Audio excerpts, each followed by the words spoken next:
एक छोटे से गांव रोशनपुर में वीर सिंह अपने बेटे अमर और बहू प्रिया के साथ रहता था। वीर सिंह अपने समय का एक जानकार और तजुर्बेकार मिस्त्री था, जिसने गांव की कई घर बनाए थे। लेकिन अब बुढ़ापे में उसकी तबीयत ठीक नहीं रहती थी और हाथ कांपते थे। अमर और प्रिया उसकी कद्र नहीं करते थे। उन्हें लगता था कि वीर सिंह अब सिर्फ एक बोझ है। अमर खुद भी मिस्त्री का काम करता था, लेकिन उसके काम में वो पकड़ और हुनर नहीं था जो उसके बाप के पास था। सुनो जी, देखो अभी तक इनका खासा जा नहीं रहा और हमारे घर की छत में भी लीकेज हो रही है। वो ठीक कब करवाओगे? हमारा नया घर बनाने का सपना तो बस सपना ही रह जाएगा। क्या करूं प्रिया, काम ही नहीं मिल रहा अच्छा।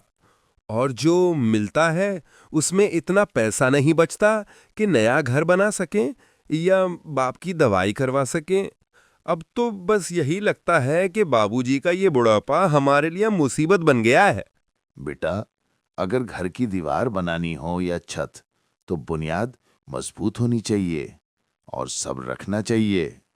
आप रहने दीजिए बाबूजी, आपका जमाना चला गया। अब आप सिर्फ आराम कीजिए। राम सिंह घर पर बैठे बैठे थक गया था, इसलिए उसने सोचा कि वह बाहर टहलने चला जाए।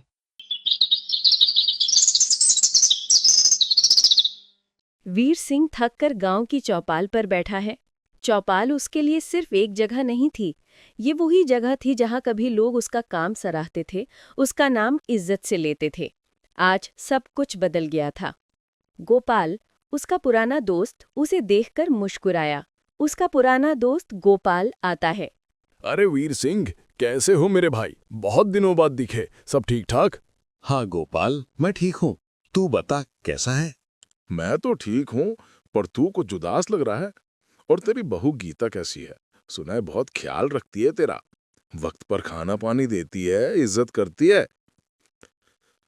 गोपाल की आवाज में पुरानी दोस्ती का प्यार था, मगर वीर सिंह के चेहरे पर सिर्फ उदासी, दिल में दर्द था। गोपाल की बात सुनकर वीर सिंह की आंखों में नमी आ जाती है, मगर जुबान चुप थी।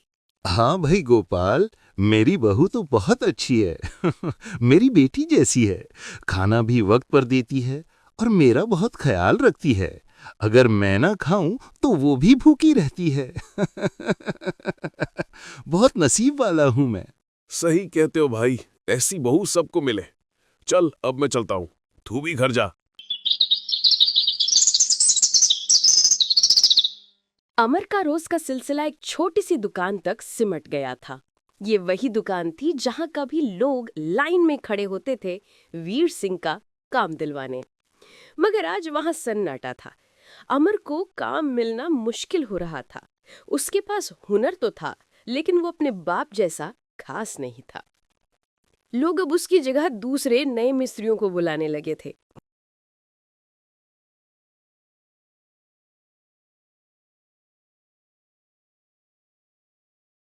अरे अमर, क्या हाल है? आजकल दिखते नहीं हो। सेठ जी, काम ही नहीं मिल रहा। क्या बताऊं, हालत खराब है।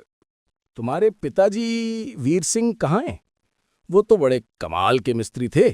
उन्होंने मेरे पुराने हवेली की दीवार ऐसी बनाई थी कि आज तक हिल नहीं रही। उन जैसा काम कोई नहीं करता। हाँ सेठ जी, बाबूजी तो अब ठीक नहीं रहते। बुढ़ापे का असर है। ओहो, अफसोस हुआ सुनकर। खैर, मुझे एक नया घर बनवाना है। मैंने कई मिस्त्रियों को बुलाया, लेकिन कोई भी मेरी पसंद की डिजाइन और मजबूती से काम नहीं कर पाया। सोच रहा था अगर वीर सिंह होते तो वो तो झट से कर देते। सेठ जी, मैं हूं ना, आप मुझे मौका दीजिए, मैं आपका काम करूंगा। देखो अमर, मैं काम की क्वालिटी पर कोई समझौता नहीं करता। तुम्हारे काम में वो बात नहीं जो तुम्हारे पिताजी के काम में थी। मैं तुम्हें काम नहीं दे सकता। ये बात अमर के दिल पर पत्थर की तरह लगी। जहां पहले बाप का नाम इज्जत देता था, अब वही नाम उसकी कमी दिखाने लगा। सेठ लालचंद चला जाता है, अमर का सर झुक जाता है। उसकी आंखों में अपनी नाकामी का दर्द होता है। शाम ढल रही थी। सूरज के साथ वीर सिंह का हौसला भी ढल रहा था। घर में प्रिया का तीखा लहजा और अमर की थकान वीर सिंह को और ज्यादा चुपचाप बना रही थी। घर जो कभी अपनापन देता था, अब उसे पराया लगने लगा था। वीर सिंह घर वापस आता है। गीता गुस्से में खड़ी है। आ गए महाराज, पता नहीं कहाँ घूम रहे थे। इधर हम काम कर करके थक गए और आपको सिर्फ सैर सपाटा सूझता है। बहू, मैं थोड़ा घूमने गया था, थक गया था चारपाई पर लेटे लेटे, और गोपाल मिल गया था तो उससे बातें करने लगा। हाँ हाँ, बातें करने ही तो आपको आता है, काम करने में तो आपकी जान निकलती है। आप चुपचाप बैठे रहो। अमर जब दुकान से वापस आया तो उसके चेहरे पर सिर्फ थकान नहीं थी, कुछ और भी था। अपने आप से नाराजगी, अपनी नाकामी का बोझ। आज पहली बार उसे महसूस हुआ कि जो इज्जत उसके बाप के पास थी वो सिर्फ हुनर नहीं, तजुर्बे की वजह से थी। गीता उसे पूछती है, क्या हुआ जी, कोई काम मिला?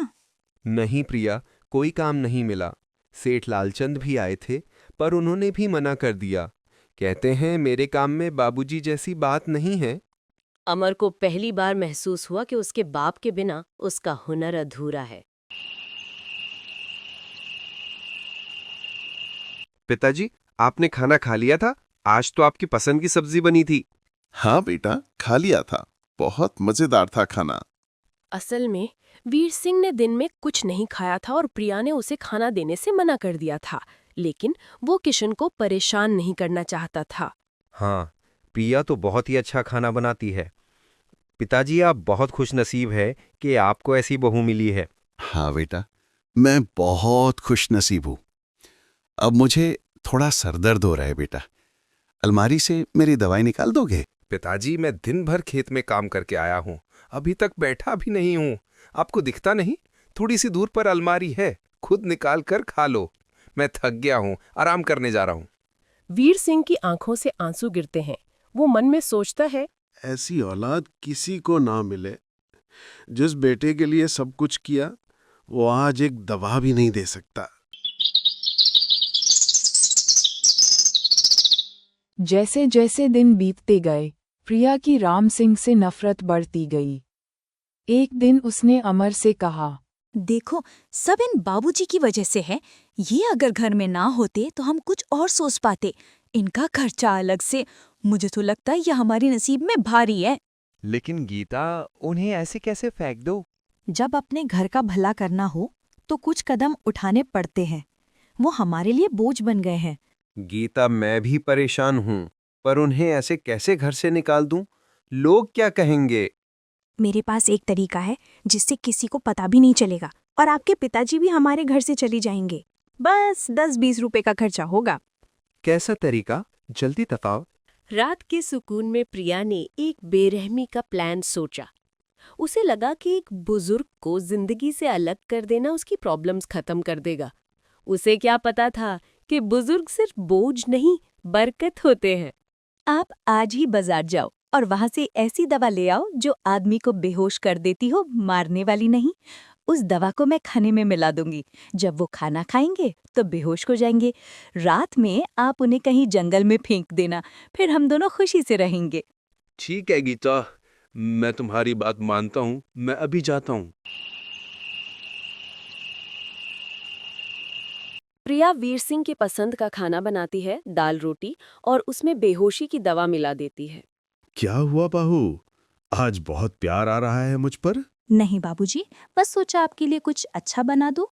वीर सिंह को शक होता है कि आज प्रिया इतने प्यार से खाना क्यों दे रही है, लेकिन भूखा होने की वजह से वो खा लेता है।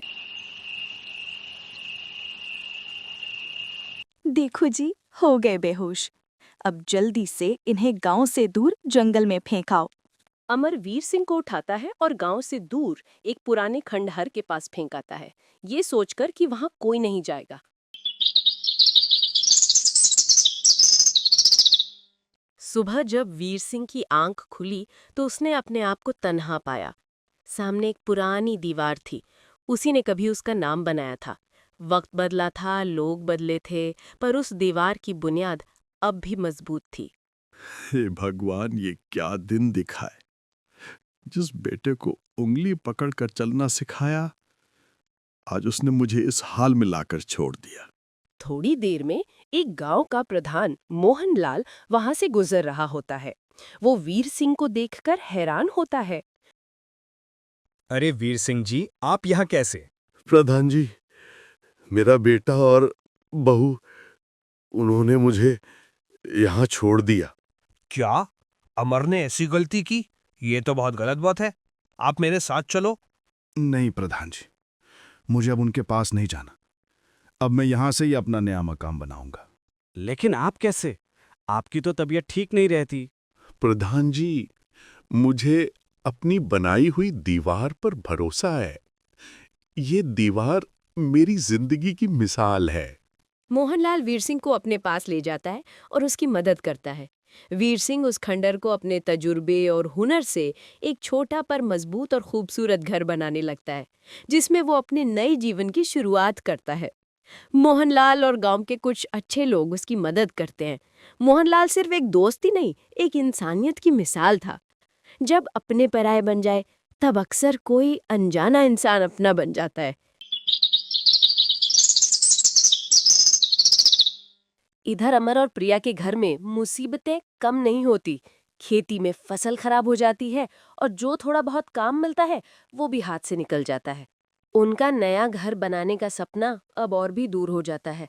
जिंदगी का एक सच है, बरकत सिर्फ पैसे से नहीं, बुजुर्गों की दुआ से होती है। उनकी दुआ कम हो जाए तो सब कुछ होते हुए भी खाली लगता है। जी, हमारी तो किस्मत ही खराब हो गई। जब से बाबूजी गए हैं कुछ भी ठीक नहीं हो रहा। हाँ प्रिया, मुझे भी यही लगता है। शायद हमने गलत किया। बाबूजी के पास वो हुनर था, वो अनुभव था जो हमारे पास नहीं। शायद उनकी बद्दुआ लग गई है। वो दोनों अपनी गलती का एहसास करते हैं। उन्हें अब वीर सिंह की अहमियत समझ आती है।